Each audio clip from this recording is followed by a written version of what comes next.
नमस्कार मित्रों, सरल साधना में आपका स्वागत है।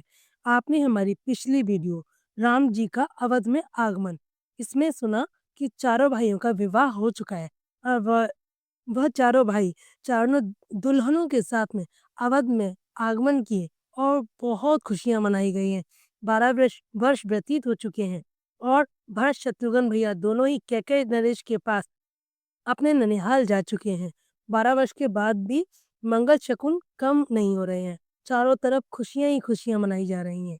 लोगों का हर्षोल्लास दिन प्रतिदिन बढ़ता ही जा रहा है।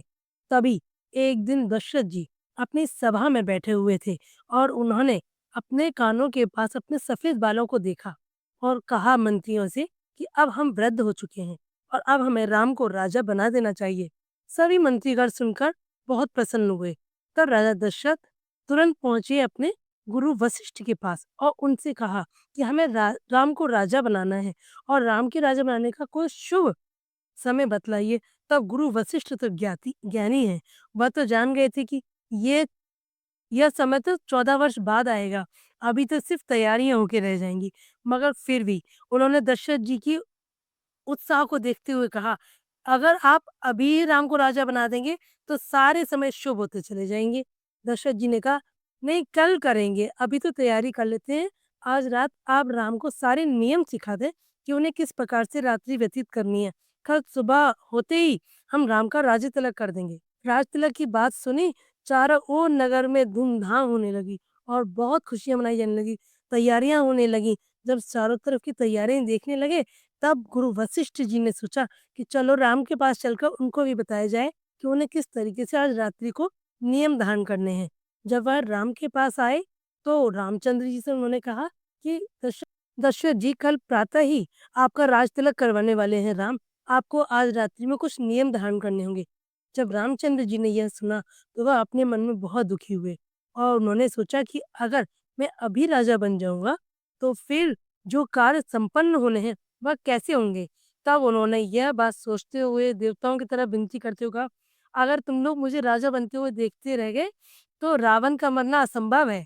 और भी कई राक्षस हैं जो कि काम सब अधूरे ही रह जाएंगे। जब देवताओं ने विनती सुनी तब उन्होंने सरस्वती जी से कहा कि आप ही कुछ कर सकती हैं। आप किसी ऐसे व्यक्ति की जीवा पर बैठ जाइए जिसे रामचंद्र जी राजा ना बने और वन को चले जाएं। तो सरस्वती जी ने चारों ओर निगाह दौड़ाई लेकिन उन्हें ऐसा कोई भी नहीं मिला अवधपुरी में जिसकी जिह्वा पर बैठ सके। तब उन्होंने देखा कि मंथरा एक ऐसी दासी है जो कि अवध में नहीं पैदा हुई है और उनका रामचंद्र जी के प्रति भाव भी अच्छा नहीं है। तब उन्होंने मंथरा जी की जिह्वा पर बैठने का निर्णय लिया और इस प्रकार जब मंथरा ने चारों तरफ तैयारियां होती हुई देखी तो उसकी समझ में कुछ नहीं आया। तो उसने पूछा कि ये तैयारियां किसके लिए हो रही हैं। तब किसी ने बतलाया कि कल राम जी का राज तिलक होगा। तुम्हें नहीं पता? ये सुनकर तो मंत्रा अंदर तक जल गई और तुरंत गई कैकेयी जी के पास और बोली, तुम यहाँ आराम करती रहती हो कैकेयी, और वहां तुम्हारे पीठ पीछे तुम्हारे और तुम्हारे पुत्र भरत के साथ कितना अन्याय होने जा रहा है। तब कैकेयी ने कहा, इतना क्रोधित क्यों हो रही हो मंत्रे, ये तो बताओ हुआ क्या है। तब कैकेयी की पूछने पर मंथरा ने कहा, तुम यहाँ प्रसन्न मुद्रा में बैठी हो और तुम्हें पता है वहाँ राजा दशरथ कल रामचंद्र जी का तिलक करने वाले हैं, राज तिलक होने वाला है राम का, वो राजा बन जाएंगे। ये सुनते ही तो कैकेयी मैया बहुत खुश हो गई और झूमने लगी। बोली, मंथरा आज तो तूने मुझे दुनिया की सबसे बड़ी खुशी की खबर सुना दी है। मैं तो कब से कहती थी दशरथ जी से कि आपको राज्य का मोह हो गया है, आप राम को राजा कब बनाएंगे। आज वो घड़ी आ ही गई। जब कैकेयी मैया को इतना खुश देखा मंथरा ने तो वह तो अपना माथा पीटने लगी और कहने लगी, अभी तो तुम्हें बहुत अच्छा लग रहा है कैकेयी, लेकिन जब राम राजा बन जाएगा तो तुम्हारे भरत को उसका दास बनना पड़ेगा और तुम्हें कौशल्या की दासी। क्या तुम ये सब सहन कर पाओगी। जब उसने उल्टी उल्टी बातें बोली तो हमारी कैकेयी मैया मंथरा की बातों में आ गई और उसी से पूछने लगी, अच्छा मंथरा और तुम ही बताओ मुझे क्या करना चाहिए। तब मंथरा ने कहा, क्या कहीं तुम भूल गई हो। मैं नहीं भूली, तुमने 2 वचन मांगने को कहा था राजा दशरथ जी से। आज वह समय आ गया है, जाओ और अपने लिए 2 वचन मांगो। पहले वचन में भरत के लिए राजगद्दी और दूसरे वचन में राम जी को 14 वर्ष का वनवास। जब वनवास की बात सुनी तो कैकेयी मैया ने फिर से कहा, मंत्रा भरत के लिए राजगद्दी ही ठीक है, उसने राम को वनवास जाने की क्या आवश्यकता है। तब मंत्रा ने कहा, नहीं, जब तक अयोध्या के वासी राम को यहाँ देखेंगे, वह भरत को अपना राजा स्वीकार नहीं कर सकते। तुम्हें ये दूसरा वर भी माँगना ही पड़ेगा। और अब तुम को भवन में जाकर लेट जाओ। जब दशरथ तुम्हारे पास आएँ, तब तुम महाराज को ये सारे अपने वचन सुना देना और उन्हें आपके ये वचन पूर्ण करने ही होंगे, क्योंकि रघुकुल रीत सदा चली, प्राण जाए पर वचन न जाई। और इस प्रकार अगली प्रातःकाल ही रामचंद्र जी को तो जाना पड़ेगा वन में और भरत को मिल जाएगा अवध का राज्य। कैकेयी मैया ने बिल्कुल ऐसा ही किया और जाकर को भवन में लेट गई। दूसरी तरफ दशरथ जी विचार कर ही रहे थे कि कैकेयी को तो मैं स्वयं ही बताऊंगा, क्योंकि वही कहती रहती हैं कि राम को कब राजा बनाएंगे। जब मैं उन्हें ये खबर दूंगा तो वे बहुत खुश होंगी। वह सोचकर जा ही रहे थे, तभी किसी ने खबर दी कि कैकेयी माँ तो कोप भवन में पड़ी हुई हैं। यह सुनकर दशरथ जी काँप गए और सोचने लगे आखिर ऐसा क्या हुआ है जो कि कुभवन में जाकर कैकेयी को लेटना पड़ा। वे वहां गए और कैकेयी जी ने अपने वचनों को सुनाया और दशरथ जी उनके आगे विनती करते रहे, कैकेयी मेरे लिए राम और भरत में कोई अंतर नहीं है। तुम भरत को चाहे राजा बना लो, पर मेरे राम को वन न भेजो, मैं उसके बिना नहीं जी पाऊंगा। कैकेयी मैया ने एक ना सुनी और अपने वचनों पर अडिग रहीं। और तब राजा दशरथ जी मूर्छित होकर अचेत अवस्था में जमीन पर गिर पड़े। मित्रों, अब आप विचार कर रहे होंगे कि कैकेयी मैया खराब थी, इसीलिए उन्होंने ऐसा गलत कार्य किया। लेकिन इसके पीछे भी एक बहुत सुंदर अंतर कथा है, जिसके अंतर्गत ये बताया जाता है कि जब राम जी छोटे थे, उस समय एक दिन खेलते-खेलते उन्होंने आकर कैकेयी मैया की आंखों पर हाथ रख दिया और पूछने लगे, मैया बताओ तो मैं कौन हूँ? मैया ने कहा, राम तो मेरा शैतानी करता नहीं है, ये तो लक्ष्मण होगा। बोले नहीं, फिर भरत होगा।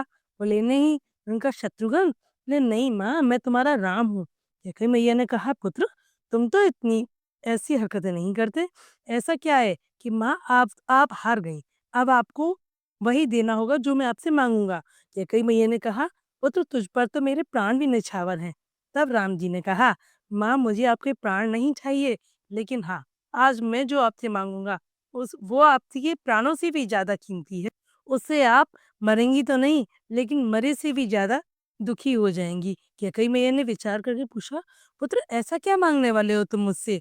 मांग लो, अब तो मैं हार ही गई। तब राम जी ने कहा, माँ मैं जो मांगूंगा उससे उसके बाद आपको कोई भी पूछेगा नहीं, कोई आपकी इज्जत नहीं करेगा, सब आपको नफरत की निगाहों से देखेंगे। तब कैकेयी मैया ने प्रेम भरी निगाहों से राम की तरफ देखा और कहा, पुत्र क्या तुम भी मुझे अपनी नजरों से उतार दोगे?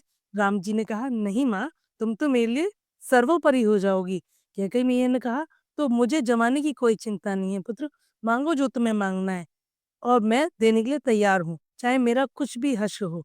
तब राम जी ने कहा, माँ जब मैं बड़ा हो जाऊंगा और पिताजी मेरे राज तिलक के लिए आपसे हामी भरवाएं, तब आपको ये 2 वचन मांगने हैं, जिससे मेरा राज तिलक ना हो। मेरा जन्म यहाँ इस धरती पर कुछ कार्यों को संपन्न करने के लिए हुआ है और वह कार्यों की संपन्नता तभी होगी जब मैं वन में जाऊंगा 14 वर्ष के लिए, और इसमें आप ही मेरी मदद कर सकती हैं। तब कैकेयी मैया ने उन्हें वचन दिया था, ऐसा ही होगा पुत्र, आप चिंता न करें। तो अब आपने जाना हमारी कैकेयी माँ कितनी महान है, इसीलिए रामचंद्र जी की नजरों में वे और महान बन गई थी। तभी तो कहते हैं कि कौशल्या माँ ने उनको जन्म दिया, वो उनकी जननी है, लेकिन कैकेयी माँ ने मर्यादा पुरुषोत्तम राम को जन्म दिया है, वह उनकी जननी है। इसीलिए हमें अपने मन में कैकेयी माँ के विरुद्ध कोई भी मलिन भाव नहीं रखना चाहिए, क्योंकि यह सभी कार्य राम जी की मर्जी से ही हो रहे हैं। और आपने तो सुना ही है, होई है वही जो राम रचि राखा, को करि तरक बढ़ावै साखा। कहानी कथा अच्छी लगी हो तो आप हमारी वीडियो को लाइक एंड सब्सक्राइब जरूर करें। और अगली वीडियो में हम सुनते हैं रामचंद्र जी के वनगमन की कथा। जय श्री राम।